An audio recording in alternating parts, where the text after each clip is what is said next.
Hello tout le monde, j'espère que vous allez tous très très bien. Aujourd'hui on se retrouve pour une nouvelle vidéo, donc c'est une vidéo assez spéciale parce que je vais faire tout simplement le bilan de ce Road to Yem. Donc ce Road to Yem qui est quand même l'objectif principal de cette chaîne, cette quête vers le titre de maître international d'échecs. Donc ça y est, j'ai mis mon chapeau des grands jours, je suis super heureux de vous faire cette vidéo.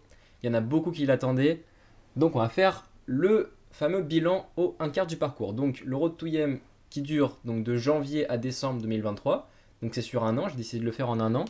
Et là on va analyser ce qui s'est passé pendant les 3 premiers mois. Donc pendant ces 3 premiers mois, au niveau des résultats, parce que c'est vraiment le plus important, enfin il y a plein de choses importantes, mais ça c'est vraiment les résultats, c'est les résultats quoi tout simplement. J'ai été très satisfait de mes résultats parce que j'ai gagné 75 points LO, donc en quoi 20. Donc c'est assez énorme en fait. Je m'attendais pas à gagner autant.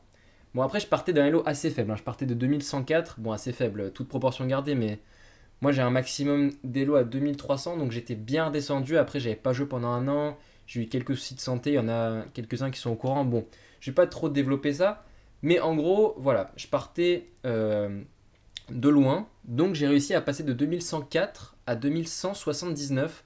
Donc ce qui est l'équivalent de gagner 75 points. Si je suis encore bon en maths, ça devrait le faire. Donc j'ai gagné une cinquantaine de points à Marseille, qui était mon meilleur tournoi. Ensuite j'ai gagné une vingtaine de points à l'Open de Rochefort en février. Et j'ai gagné une dizaine de points à l'Open de Cannes fin février. Donc voilà, super satisfait des résultats pour l'instant.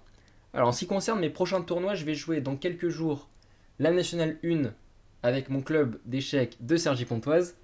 Ensuite, je vais jouer le championnat de France jeune, donc le championnat de France jeune des moins de 20 ans, ce sera mon dernier, parce que je suis junior deuxième année. Donc ce sera mon dernier. On va essayer d'aller chercher le titre cette année. Ça ferait super plaisir. Et ensuite, il y aura le championnat de France. Donc dans un peu plus longtemps, le championnat de France Accession. Donc toute catégorie, c'est le tournoi réservé au moins de... Non, au plus, justement, au plus de 2200 Elo. Donc un tournoi très relevé, qui a pour but de qualifier au national, donc le vrai championnat de France, toute catégorie, où il y a tous les meilleurs joueurs français. Donc voilà, ce sera aussi un objectif de se qualifier à ce national. Des objectifs assez ambitieux, mais il faut être ambitieux. Alors, en ce qui concerne mon travail et ma routine d'entraînement, on va voir ensemble les choses qu'il faudrait que je garde et les choses qu'il faudrait que j'améliore. Alors, c'est parti. Bon, du coup, comme vous avez pu le voir, j'ai fait deux trois réglages au niveau du montage parce que bon, il n'y a pas tout qui est rentré. Bon, bref, je suis un peu débutant au niveau du montage. Donc, du coup, je disais, les choses à garder, c'est évidemment mon étude des ouvertures parce que c'est là-dessus que j'ai beaucoup progressé. Alors, j'ai toujours été pas très bon dans les ouvertures, mais en ce début d'année, j'ai vraiment pas mal bossé, surtout avec les noirs, mon répertoire avec les noirs. Et du coup, à la sortie de l'ouverture, j'ai des positions que j'aime bien jouer. Et en fait, ça change tout dans une partie. C'est vraiment ça, c'est une des clés vraiment de ma progression. Ensuite, il y a eu les exercices tactiques que je fais quasiment tous les jours. Bon, j'avoue, il y a des jours où j'ai la flemme, mais ok, je fais quasiment tous les jours de la tactique. Et ça, ça c'est super important pour se maintenir en forme. C'est vraiment une des clés aussi. Et aussi l'étude des finales, ça sert aussi. Alors c'est peut-être le truc qui m'a le moins servi pour l'instant, je dis bien, parce que vous savez, hein, la progression c'est toujours du long terme. Mais voilà, garder l'étude des finales, ça fait jamais de mal. Et donc ça c'est les trucs qu'il faudrait que je garde et les trucs qu'il faudrait que j'améliore. Alors, donc du coup je vais redire un peu, enfin je vais faire un peu un contraste, mais je vais dire, il faudrait que je sois préparé plus profondément dans les ouvertures.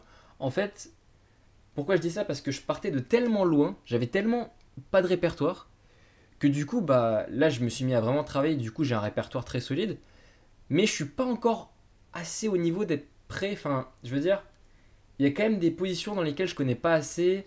Euh, voilà, je pense que niveau MI, il faut être bien préparé quand même. Il faut avoir des idées dans les ouvertures, il faut arriver avec quelque chose et je pense que j'ai encore pas mal de taf à faire dans les ouvertures. Ensuite, alors le deuxième point, ce serait d'améliorer mon sérieux en tournoi. Alors ça c'est vraiment, je me connais, je sais qu'à chaque fois je le dis, à chaque fois je le fais pas. Mais voilà, quand je suis en tournoi, en général, j'ai tendance un peu à déconner. Du coup, je suis pas à fond dans le tournoi. parce que voilà, je passe quand même des super moments dans les tournois. En général, je suis souvent avec des potes. Et du coup, il faut quand même faire la part des choses avec le sérieux. Il faut essayer de garder un beau rythme de sommeil, une bonne alimentation. Ça a l'air de rien, mais c'est vraiment super important quand on fait un tournoi de 9 jours sur plus d'une semaine. C'est vraiment hyper important pour garder la durée. Et l'échec, c'est un sport, hein, donc c'est toujours super important. Et donc voilà, il faut vraiment faire un effort là-dessus. C'est vraiment crucial dans la progression. Et le troisième truc, alors c'est un peu plus vague, c'est le psychologique. Ce que j'appelle le psychologique, c'est en fait par exemple, souvent quand je perds une partie, en général j'ai tendance un peu à entre guillemets tilter, c'est-à-dire après la prochaine, du coup je sais que j'ai perdu, donc je suis un peu démotivé, du coup je joue un peu moins bien, je suis moins à fond, alors que ça il faut pas du tout. C'est vraiment un défaut qu'ont beaucoup de joueurs, mais c'est plus dur à dire qu'à faire, hein, je sais, mais il faut vraiment que quand on perd une partie, alors, il y a deux choses à faire. Il y a comprendre pourquoi, évidemment, ça c'est important. Mais surtout pour la suite du tournoi, essayer d'oublier, de se changer les idées et de vraiment repartir à la guerre et de vraiment réenchaîner et de réagir pour pouvoir regagner derrière. Ça c'est super important. Donc c'est vraiment les 3 points qu'il va falloir que je travaille dans ce Road to MI. Donc je crois qu'on a fait à peu près le tour de ce bilan. Donc voilà, prochain bilan normalement ce sera fin avril, mai, juin, ce sera fin juin du coup. Ce sera le bilan à mi-parcours. Donc on espère des bons résultats. Pour la chaîne, je vous tiens au courant très bientôt. Alors j'ai essayé plein de trucs, hein. J'ai fait des vidéos pédagogiques, j'ai fait des blitz en direct.